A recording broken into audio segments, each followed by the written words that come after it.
Some more breaking news. Another scathing attack launched by BJP's ally Shiv Sena. Sena accused the ruling party, the BJP, of being incapable of outlining a law that will put the black money hoarders behind bars for life. Referring to the constant changes announced by the government regularly, they said there is a general vibe of fear that has overtaken the lives of common man. In a veiled attack on NCP leader Sharad Pawar, the Shiv Sena editorial also lashed out at the NCP leader. Let's go straight to Viren Gunawat, our correspondent in Mumbai. Viren, how do you see what is taking place? The Shiv Sena has said that while it supports the drive, it is against the inconveniences being caused to the common man. Elaborate further, please, on just what the Shiv Sena stand is. Jugal, from the first day itself, the day demonetization decision will be announced by Prime Minister, Shiv Sena have been completely opposing the entire decision. They have made it very clear continuously since last 10 days in each and every editorial written in Samna.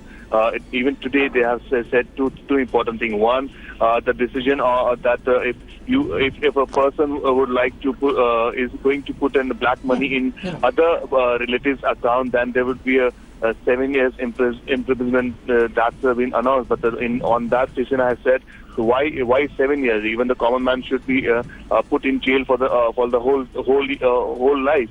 So that's a very critical statement from Shiv Sena. Second, on the Sharad Pawar NCP leader, they have made it clear that some days back in Baramati, when Sharad Pawar and Narendra Modi were sitting together on a single dais, so that time they have used a word called chamchagiri, against Sharad Pawar, who was supporting Narendra Modi in each and every action. Even today, Pawar is supporting Narendra Modi in the demonetization issue. So overall, Shiv Sena is completely bugged up, and in fact, they are totally trying to oppose the entire demonetization. In fact, they have said that this should be rolled back as soon as possible, if possible, by Narendra Modi, because it is hurting the common man.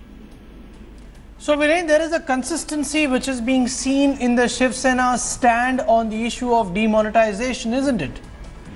That's true. They haven't gone back on their own perspective. They have maintained very clearly that the decision is not favoring the common man, because all the 25 billion people are on the street, out of the banks or ATMs and all. What Shiv Sena is trying to say, to save few people, to take action against few people who are having black money in their hand. The Prime Minister is hurting the country overall. He has made it people to stand on the street, which is not right.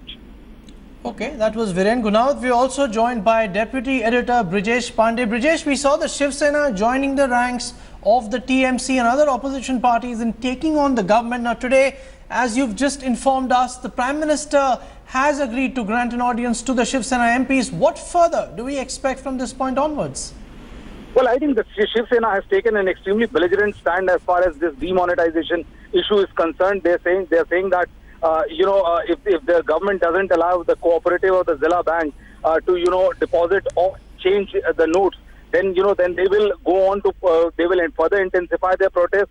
They are meeting the Prime Minister at 12 noon in this regard, and what they have been told by their party high command is that if the Prime Minister doesn't listen to them, then they are free to walk out of that meeting. And after that, the BJP can't blame the Shiv Sena for any action which they take, which can go up to siding with the opposition during protests in both Lok Sabha as Raj Sabha, as well as even going to the extent of voting against the government if the situation comes to that level. Brijesh, also, if you can elaborate for our viewers, your information says that the Shiv Sena wants the ban on Zilla banks and the cooperatives to accept the old demonetized 100 and 500,000 and 500 rupee note to be taken off. Could you elaborate just why the Shiv Sena wants this particular aspect addressed? Well, I think this has been a demand for all the parties which are emanating from Maharashtra. They are saying that that the majority of banking system are under cooperative banks, and the decision of the government to not allow cooperative banks to either store or to change the demonetized note, which is your old 500 rupees and 1,000 rupee note, has hit them very hard. And the government is not taking into account as to how many people use this facility. So they are saying that the government is virtually crippling the whole issue, and which is based on not at all on a sound economic principle. So this is their demand, and the Shiv Sena MP member of Parliament who I spoke to even went on to the extent of saying that a member of Parliament from the BJP also were coming from Maharashtra. They're also not very happy with the turn of events, but they cannot say out loud in the open. All right, pertinent to also note that cooperative banks in Maharashtra have often been accused of bowing to political pressure. That was Deputy Editor Brijesh Pandey bringing us up to speed.